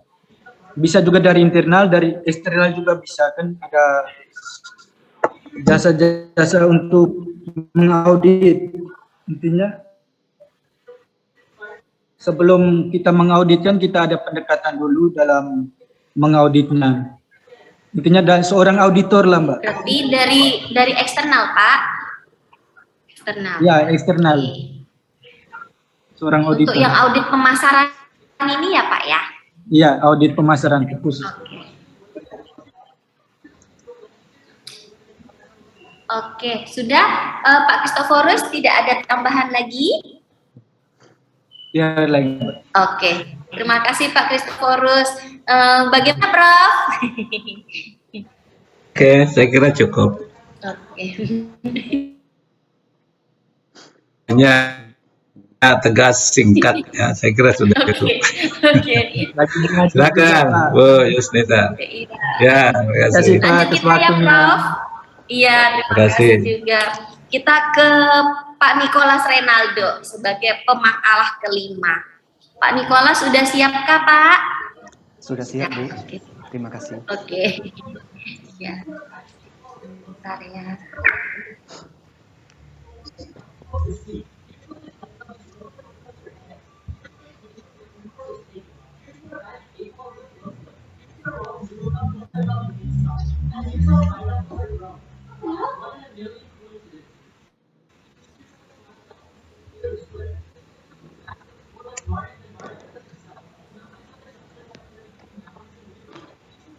Kelihatan Pak Nicholas? Sudah, Bu. Oke, silakan Bapak maksimal 10 menit ya, Pak. Oke. Selamat siang.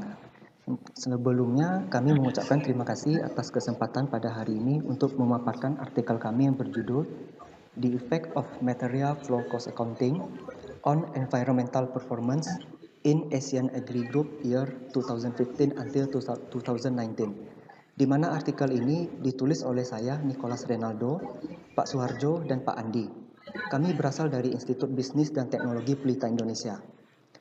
Pemaparan artikel hari ini akan diwakilkan oleh saya. Kebetulan saya dan Pak Suharjo juga mahasiswa Prof. Aminullah di S3 Akuntansi Trisakti. Recording in progress.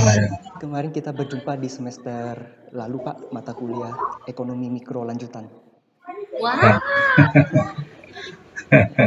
Terima kasih, Pak. Semoga ya.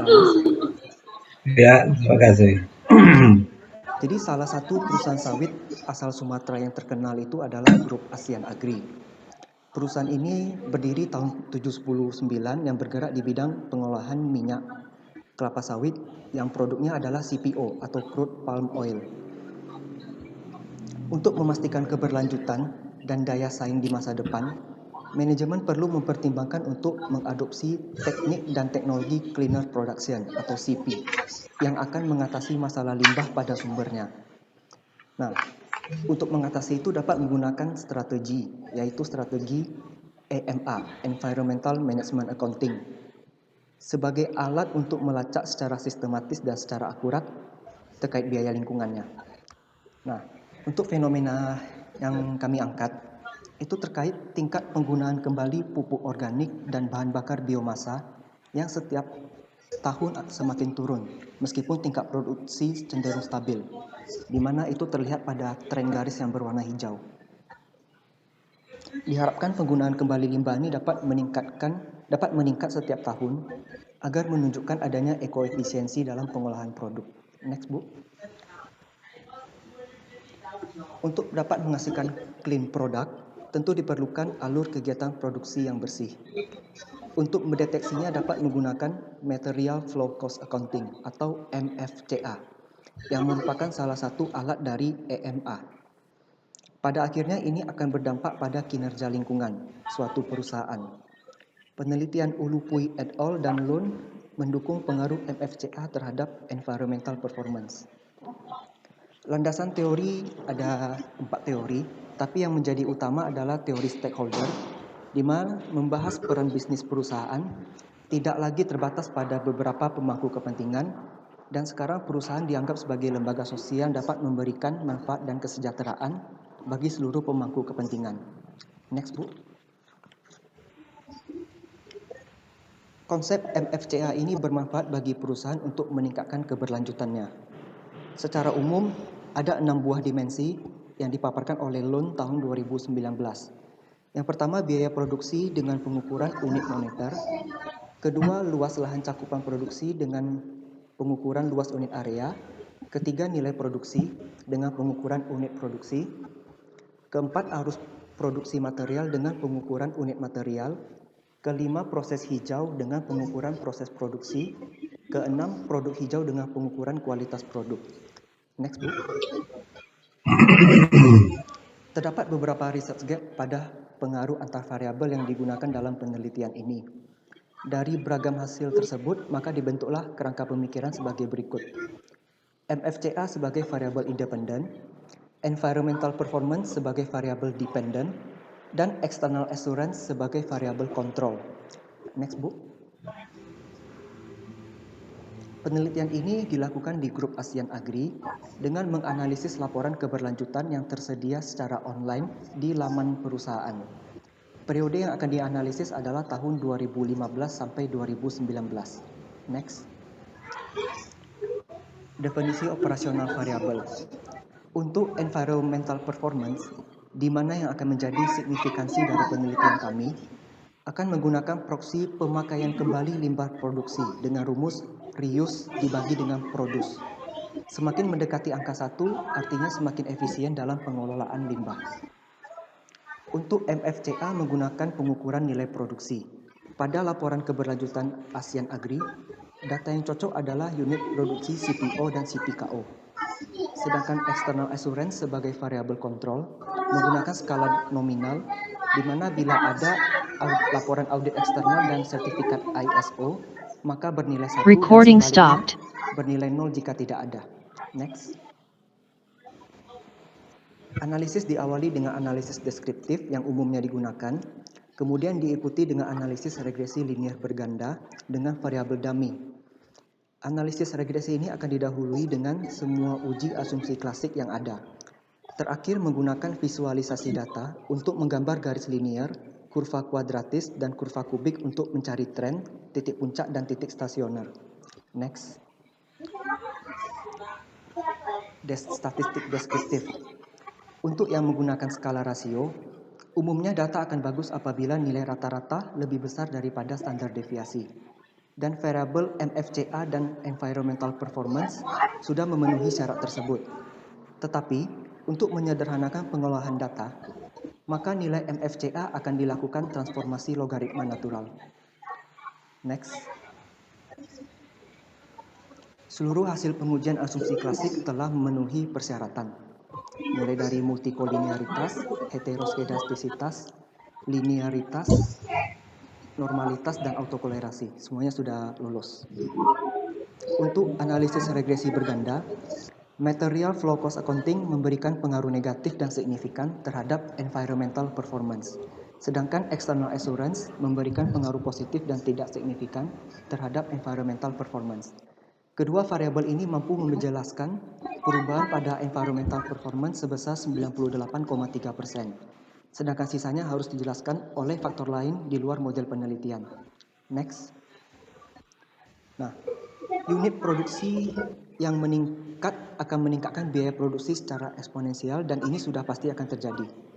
Hal ini berarti kapasitas produksi dari grup ASEAN Agri memang meningkat setiap tahun, tetapi penggunaan limbah-limbah dari hasil produksi masih belum optimal, terutama pada penggunaan kembali bahan bakar biomasa seperti yang di slide sebelumnya. Untuk penggunaan kembali pupuk organik masih tetap baik, tetapi karena cenderung meningkat setiap tahunnya, yang berbanding terbalik dengan penggunaan kembali bahan bakar biomasa. Salah satu penyebab terbesar yang dianalisa adalah kinerja mesin diesel dari laporan keberlanjutan yang masih belum optimal, sehingga sisa hasil pembakaran tidak dapat digunakan kembali secara maksimal. Dengan ini akan menurunkan persentase penggunaan kembali limbah perusahaan. Dari kurva yang terlampir di slide ini, terlihat jelas adanya hubungan negatif antara MFCA terhadap environmental performance.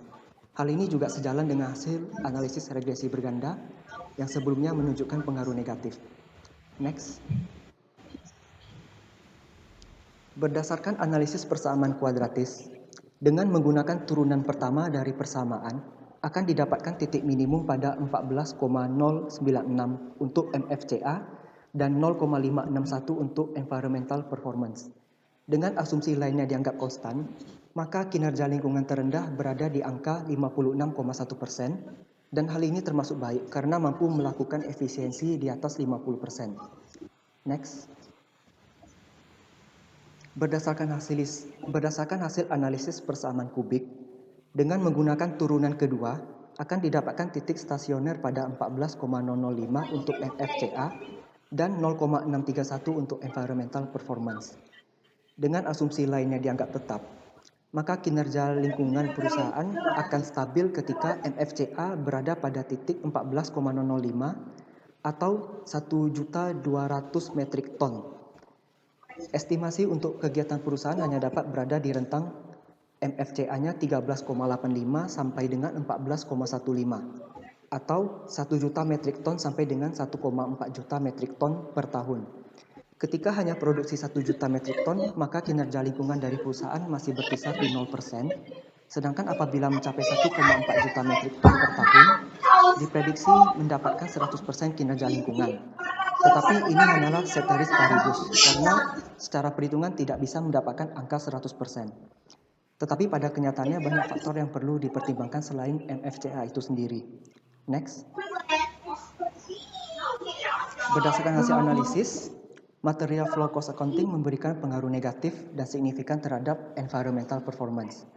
Prediksi atas environmental performance terendah sebesar 56,1% dan akan stabil di 63,1%. Dengan asumsi lain dianggap tetap. Rekomendasinya untuk perusahaan yaitu mengatur MFCA dengan penerapan biaya produksi, unit area, nilai produksi, aliran produksi material, proses hijau dan produk hijau agar dapat mengurangi MFCA sehingga dapat meningkatkan environmental performance perusahaan. Sekian dari pemaparan yang dapat kami sampaikan dan mohon maaf apabila ada kesalahan dalam penyajian kami. Terima kasih. Oke, sebentar. Oke, Prof, kembalikan ke Prof lagi. Ya, oke, terima kasih Bu Yasmita. Waktunya berapa menit? 58. 10 menit. Ya, 12 menit. 11 menit lah. Iya. Dapat. Toleransi 1-2 menit. Oke, Pak Nikolas, tuh dicatat. Saya juga 3 pertanyaan ya. Jadi saya samakan yang sebelumnya. Pertama, saya belum melihat tadi Pak Nikolas ini sampelnya itu dari mana datanya. Apakah perusahaannya ini melihat dari industri yang ada di sana, berapa perusahaan yang ambil sampelnya, dan saya kira itu yang Bapak perlu jelaskan. Tadi saya belum melihat, apakah mungkin saya tidak sempat lihat tadi. Apakah datanya ini data cross section, banyak perusahaan yang diambil, ataukah datanya time series? Itu yang pertama. Yang kedua, tadi ini yang paling penting, hasilnya negatif. Ya, jadi negatif itu bermakna kalau X-nya, variabel independennya bertambah, maka Y-nya berkurang. Kalau saya mendengar tadi, mengukur X itu adalah nilai produksi. Benar. Jadi kalau produksinya naik, berarti kalau Y-nya adalah pemakaian limbah, maka pemakaian limbahnya turun. Nah, ini agak sedikit, tentu kalau tadi menjelaskan bahwa produksi mempengaruhi pemakaian kembali limbah, seolah-olah berlawanan. Kalau produksinya makin banyak, berarti semakin sedikit pemakaian limbah. Seharusnya kan kalau mendengarkan tadi, seharusnya dia berbanding positif. Kalau produksinya naik, tentu tingkat pemakaian kembali limbah juga semakin turun, naik juga, bukan sebaliknya. Saya tidak tahu, mungkin sebaliknya itu dalam ukuran apa, persenkah atau apa, itu yang Bapak tadi cuma menyebut berbanding negatif, ya, tapi kan tidak menjelaskan kira-kira apa makna dari negatif itu, supaya kita bisa paham, teman-teman juga yang lain bisa paham. Terus yang ketiga terakhir, tadi ada kan model linear, ada model kuadratik, ada yang kubik. Ya mungkin juga Bapak perlu menambahkan di antara model itu, model yang mana yang baik. Tentu ada yang terbaik, ada yang baik. Dan untuk menentukan dasar baik atau tidak, apa yang dipakai. Ya, tadi sebenarnya sudah ada, tapi saya minta Bapak menjelaskan. Saya kira itu Bu Yusnita, silakan Pak Nicholas dijawab. Oke, terima kasih atas pertanyaan Prof. Mohon izin menjawab. Untuk pertanyaan pertama terkait dengan sampel. Jadi sampel ini kan saya pada perusahaan yang ada di grup ASEAN Agri. Di mana grup ASEAN Agri kalau setahu yang saya tahu itu kurang lebih ada 20 anak perusahaan untuk di kawasan Sumatera. Jadi untuk data-data ini semuanya saya menggunakan data laporan keberlanjutan yang tersedia sehingga ini disebut sebagai data time series. Kemudian pertanyaan kedua terkait makna dari negatif yang signifikan. Di mana jika produksi meningkat, harusnya kan penggunaan limbah juga meningkat, tetapi ini malah turun. Karena di pengukuran limbah ini, saya menggunakan konsep eco-efisiensi di mana limbah yang diproduksi harus bisa digunakan kembali. Nah, itu menggunakan persentase. Kenapa terutama di bagian penggunaan bahan bakar biomasa, dari penelusuran yang kami dapatkan, itu ada di penggunaan mesin dieselnya. Karena kan bahan bakar mesin dieselnya adalah bahan bakar biomasa tersebut, dia masih belum optimal. Sehingga hasil pembakaran ini tidak dapat digunakan kembali secara maksimal. Dengan ini, dia dapat juga menurunkan persentase penggunaan kembali dari limbah perusahaan tersebut. Tetapi untuk penggunaan pupuk organik itu masih oke, karena masih bisalah ada peningkatannya, Prof. Kemudian yang ketiga terkait 3 model kurva yang dipaparkan. Kalau yang terbaik itu saya sulit untuk menjawabnya, karena dari masing-masing kurva itu ada kegunaannya masing-masing, Prof. Kalau untuk model linear yang berarti garis lurus, itu berfungsi untuk melihat tren, apakah trennya itu naik atau trennya itu turun. Kalau kurva kuadratis itu berarti kurva yang berbentuk huruf U terbuka ke bawah atau terbuka ke atas. Kurva kuadratis ini berfungsi untuk mencari titik puncak, untuk mengetahui Recording in progress. posisi tertinggi atau posisi terendah yang pernah dicapai oleh perusahaan dengan kaitannya di environmental performance. Sedangkan kurva ketiga terkait kurva kubik, di mana kurva itu ada 2 belokan. Recording stopped. 2 belokan tersebut, dia akan stabil di satu titik, di mana titik tersebut, jika dihitung menggunakan turunan kedua, itu berfungsi untuk mencari titik stasioner atau titik di mana environmental performance itu stabil di dalam perusahaan. Sekian yang dapat saya jawab pertanyaannya. Mohon maaf bila masih ada kurang tepat. Terima kasih. Oke. Saya tambahkan biar yang lain tidak biar clear. Jadi kalau suatu data kita mengolah dalam berbagai model data yang sama, terlepas dari penggunaannya berbeda, yang dilihat itu adalah goodness of fit-nya yang dilihat. Jadi seberapa besar tingkat adjusted R-square-nya itu, karena itu menunjukkan kemampuan suatu model untuk menjelaskan fenomena.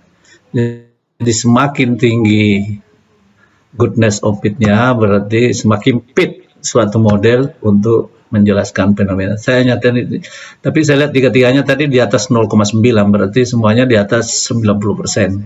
Benar. Tapi ada perbedaan sedikit, saya tidak tahu yang mana yang tertinggi tadi. Oh, ya. Coba lihat datanya, yang tertinggi apa yang paling tinggi? Kuadratik atau kubik atau linear? Kubik, Prof. 0,9 berapa? 0,99. Ya. Kalau kuadratik? Kuadratik itu 0,96. Kalau linear? 0,93. Oh ya, berarti yang terbaik adalah yang 99 itu.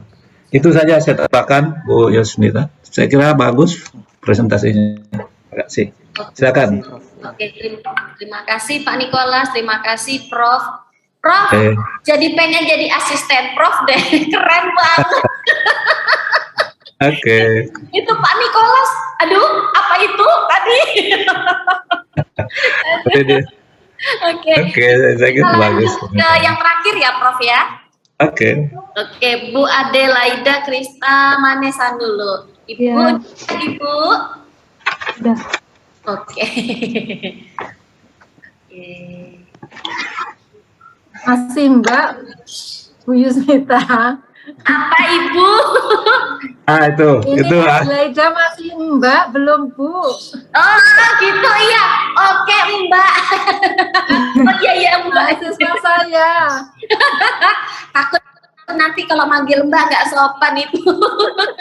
Oke Mbak ya. Mbak Adela ya. Tua kasihan. Iya. Oke. Ini satu tim sama Bu Nur Saidah kah? Iya. Oke. Ya. Matur nuwun ya Bu, sebentar izin saya. Ini jagoannya ini Bu Nur ini calon guru besar accounting. Oke, sudah kelihatan kah? Sudah. Ya. Oke, silakan Mbak Ade, silakan Bu Nur. Maksimal 10 menit. Selamat siang dan salam sejahtera untuk kita semua. Selamat siang. Perkenalkan, nama saya Adelaida Krisnamanesa Nulu. Saya dari Universitas Dr. Sutomo Surabaya bersama dosen pembimbing saya, Ibu Nur Saidah. Saya akan mempresentasikan hasil penelitian saya dengan judul Pengaruh Penerapan Sistem Informasi Akuntansi dan Pengendalian Internal terhadap Kinerja Keuangan di Badan Pengelola Pendapatan Keuangan dan Aset Daerah Kabupaten Malaka. Next. Berdasarkan latar belakang penelitian saya, dapat dilihat fenomena bahwa hasil pemeriksaan Direktorat Jenderal Perbendaharaan Provinsi NTT pada triwulan 1 tahun 2020 menunjukkan realisasi pendapatan transfer Kabupaten Malaka menduduki posisi realisasi terendah dengan nilai 75,69 miliar. Sementara itu, hasil pemeriksaan unit pelaksana teknis pendapatan daerah NTT tahun 2020 ditemukan 314 unit mobil dan motor plat merah milik pemerintah Kabupaten Malaka NTT menunggak pajak selama 3 tahun. Padahal setiap SKPD sudah dianggarkan alokasi biaya operasional kendaraan termasuk untuk membayar pajak. Hasil tersebut menunjukkan bahwa penerapan sistem informasi akuntansi dan pengendalian internal di BPPKAD Kabupaten Malaka masih belum optimal pelaksanaannya. Oleh karena itu, peneliti tertarik untuk melakukan penelitian dengan menggunakan variabel sistem akuntansi dan pengendalian internal sebagai variabel yang mempengaruhi kinerja keuangan pemerintah daerah. Rumusan masalah dalam penelitian ini ada 3. Yang pertama, apakah penerapan sistem informasi akuntansi dan pengendalian internal secara simultan berpengaruh terhadap kinerja keuangan di BPP Kabupaten Malaka? Yang kedua, apakah penerapan sistem informasi akuntansi dan secara parsial berpengaruh terhadap kinerja keuangan di BPPKAD Kabupaten Malaka? Dan yang ketiga, apakah pengendalian internal secara parsial berpengaruh terhadap kinerja keuangan di BPP Kabupaten Malaka? Berdasarkan rumusan masalah, maka ada 3 tujuan penelitian. Yang pertama, menganalisis pengaruh penerapan sistem informasi akuntansi dan pengendalian internal secara simultan terhadap kinerja keuangan di BPPKAD Kabupaten Malaka. Yang kedua, menganalisis pengaruh penerapan sistem informasi akuntansi secara parsial terhadap kinerja keuangan di BPPKAD Kabupaten Malaka. Yang ketiga, menganalisis pengaruh pengendalian internal secara parsial terhadap kinerja keuangan di BPPKAD Kabupaten Malaka. Manfaat dari penelitian ini diharapkan memberikan manfaat bagi pengembangan ilmu pengetahuan, bagi masyarakat, instansi dan praktisi, serta bagi peneliti di masa yang akan datang. Next. Berikut kerangka pemikirannya. Terdapat variabel independen, yaitu penerapan sistem informasi akuntansi dan pengendalian internal, dan variabel dependen, yaitu kinerja keuangan pemerintah daerah. Pemikiran, hipotesis yang dirumuskan ada 3. Hipotesis yang pertama, sistem informasi akuntansi dan pengendalian internal secara simultan terhadap kinerja keuangan daerah. Hipotesis kedua, sistem informasi akuntansi secara parsial berpengaruh terhadap kinerja keuangan pemerintah daerah. Hipotesis yang ketiga, pengendalian internal secara parsial berpengaruh terhadap kinerja keuangan pemerintah daerah. Next.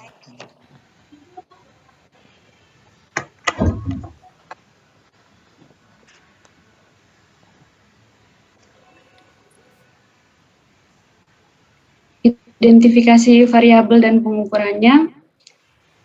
Pada penelitian ini terdapat variabel dependen dan 2 variabel independen. Variabel dependennya yaitu kinerja keuangan pemerintah daerah, diukur dengan indikator yaitu pagu anggaran dan realisasi anggaran. Variabel independennya yang pertama, penerapan sistem informasi akuntansi, diukur dengan indikator yaitu mencatat data, mengumpulkan data, menyimpan data, dan memproses data. Variabel pengendalian internal diukur dengan indikator yaitu keandalan pelaporan keuangan, efektivitas dan efisiensi operasi, serta kepatuhan terhadap hukum dan peraturan yang berlaku. Variabel-variabel dalam penelitian ini pengukurannya menggunakan teknik skala Likert. Next.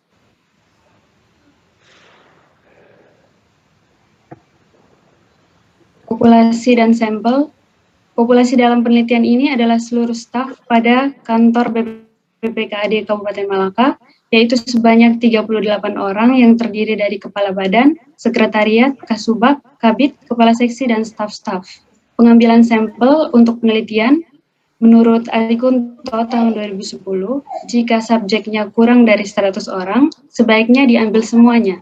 Jika subjeknya besar atau lebih dari 100 orang, dapat diambil 10-15 atau 20-25% atau lebih. Pengambilan sampel dalam penelitian ini diambil semuanya, yaitu sebesar 38 orang staf BPPKAD Kabupaten Malaka. Next.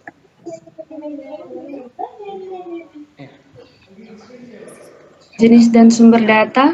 Jenis data yang digunakan dalam penelitian ini adalah data primer, yaitu data yang diperoleh langsung dari responden. Sumber datanya adalah jawaban responden melalui pengisian kuesioner yang berisi tanggapan responden terhadap daftar pernyataan yang diberikan. Teknik pengumpulan data. Pengumpulan data dalam penelitian ini menggunakan metode pengumpulan data survei, yaitu dengan membagikan kuesioner kepada responden penelitian. Metode analisis dalam penelitian ini, yang pertama, uji kualitas data meliputi uji validitas dan uji reliabilitas. Yang kedua, uji asumsi klasik meliputi uji normalitas, uji multikolinearitas, dan uji heteroskedastisitas. Yang ketiga, analisis regresi linear berganda yang terdiri dari uji F, uji T, dan uji koefisien determinasi. Berdasarkan hasil analisis data untuk uji validitas, dapat dilihat bahwa semua datanya itu valid. Terdapat satu data pada variabel kinerja keuangan pemerintah daerah yang tidak valid, dan data tersebut tidak disertakan dalam perhitungan selanjutnya. Berdasarkan hasil uji reliabilitas, dapat dilihat bahwa semua datanya itu reliable. Next. Pengujian asumsi klasik yang pertama untuk uji normalitas, semua datanya normal. Next. Uji multikolinearitas, dapat dilihat bahwa tidak terjadi multikolinearitas, dan untuk uji heteroskedastisitas tidak terjadi gejala heteroskedastisitas. Berikut analisis regresi linear berganda. Uji simultan, dapat dilihat bahwa untuk uji F dan uji T, tingkat signifikansi yang digunakan yaitu 10% atau 0,1. Berdasarkan hasil SPSS dapat dilihat bahwa uji F itu semua datanya signifikan. Sedangkan juga untuk variabel sistem informasi akuntansi signifikan dan pengendalian internal juga signifikan. Untuk uji koefisien determinasinya, nilai R-square-nya sebesar 42,5%, yang berarti menunjukkan bahwa variabel ini 42,5% kinerja keuangan pemerintah daerah itu dipengaruhi oleh variabel sistem informasi akuntansi dan pengendalian internal. Next. Kesimpulan pada penelitian ini, terdapat pengaruh yang signifikan antara sistem informasi akuntansi dan pengendalian internal terhadap kinerja keuangan pemerintah daerah di BPPKAD Kabupaten Malaka. Terdapat pengaruh yang signifikan antara sistem informasi akuntansi dengan kinerja keuangan pemerintah daerah di BPPKAD Kabupaten Malaka, dan terdapat pengaruh yang signifikan antara pengendalian internal terhadap kinerja keuangan pemerintah daerah di BPPKAD Kabupaten Malaka. BPPKAD Kabupaten Malaka hendaknya lebih meningkatkan penerapan sistem informasi akuntansi sehingga kegiatan pengumpulan data, pencatatan data, penyimpanan data, dan pemrosesan data dapat berjalan dengan lancar untuk mendukung terciptanya kinerja keuangan pemerintah daerah yang baik. Selain itu, BPPKAD Kabupaten Malaka hendaknya meningkatkan pengendalian internal agar pelaksanaan kegiatan BPPKAD Kabupaten Malaka dapat berjalan dengan efektif dan dapat menghasilkan laporan keuangan yang andal serta sesuai dengan hukum dan peraturan yang berlaku. Keterbatasan dan saran penelitian selanjutnya, bagi peneliti selanjutnya, variabel yang digunakan dalam penelitian ini terbatas. Oleh karena itu, peneliti selanjutnya dapat menambah variabel lain yang berhubungan dengan kinerja keuangan pemerintah daerah. Selain itu, jumlah sampel dalam penelitian ini masih terlalu sedikit karena hanya mengambil dari satu SKPD saja. Bagi penelitian selanjutnya, diharapkan dapat menambah jumlah sampel dengan melakukan penelitian di beberapa SKPD yang ada, sehingga gambaran hasil dapat menunjukkan keadaan yang sebenarnya. Sekian saya. Oke, berarti kita kembali ke Prof. Amin. Prof, silakan. Ini mbaknya pas hampir 11. Ya, yes. Tapi saya kira penelitiannya bagus. Sebenarnya kalau melihat hasil penelitiannya, tidak ada yang perlu ditanya lagi karena semuanya bagus hasilnya ya. Mungkin saya lebih ke Adelaide. Tadi tidak disinggung penelitian sebelumnya. Ya. Apa ada referensi?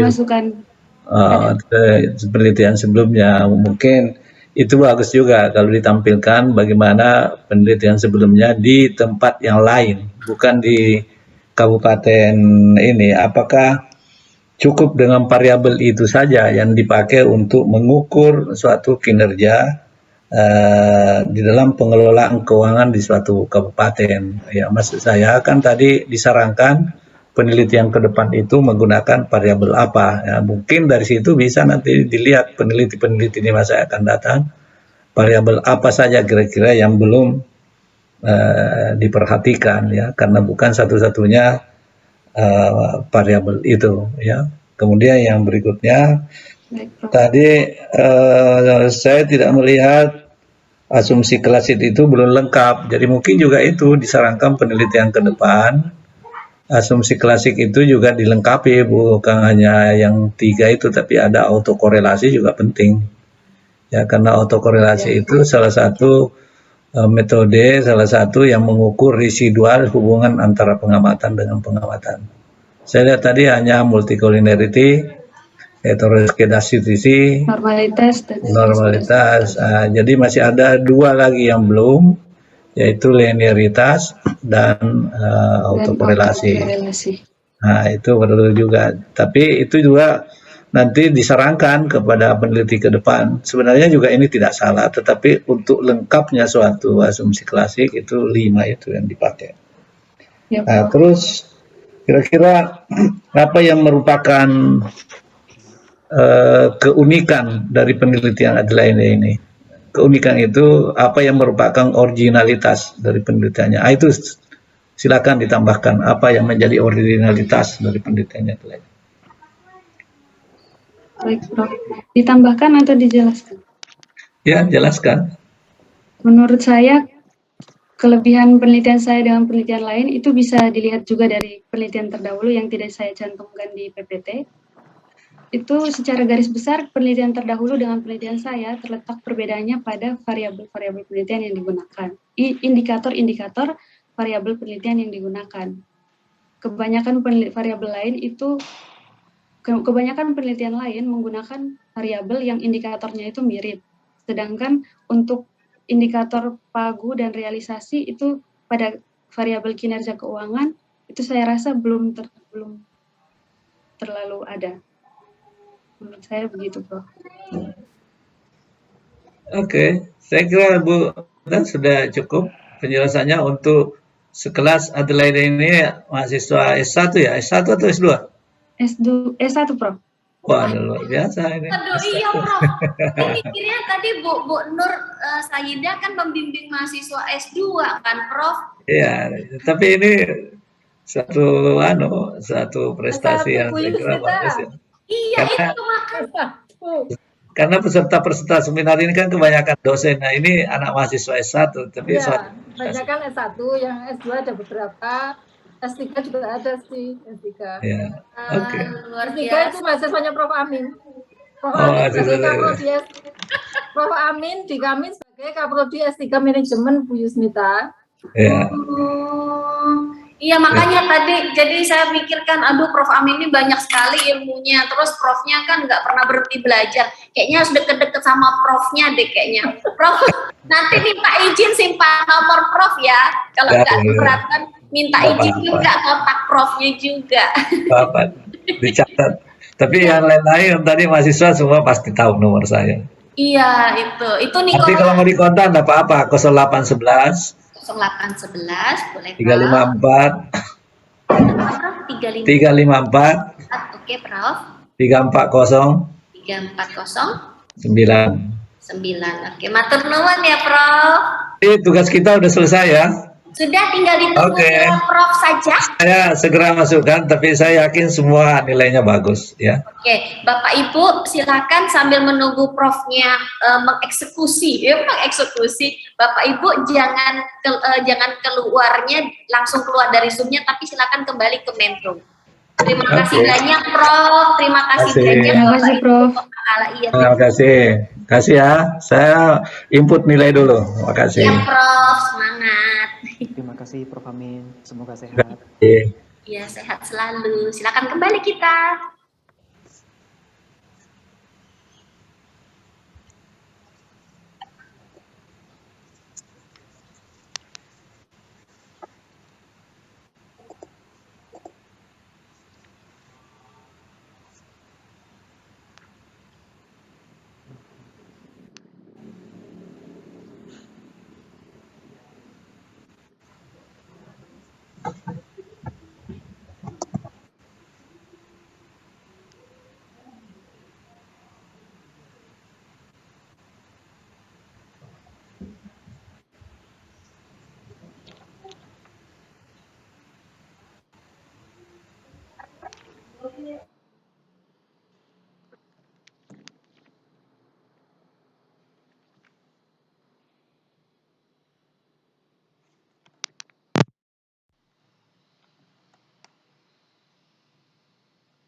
Hmm.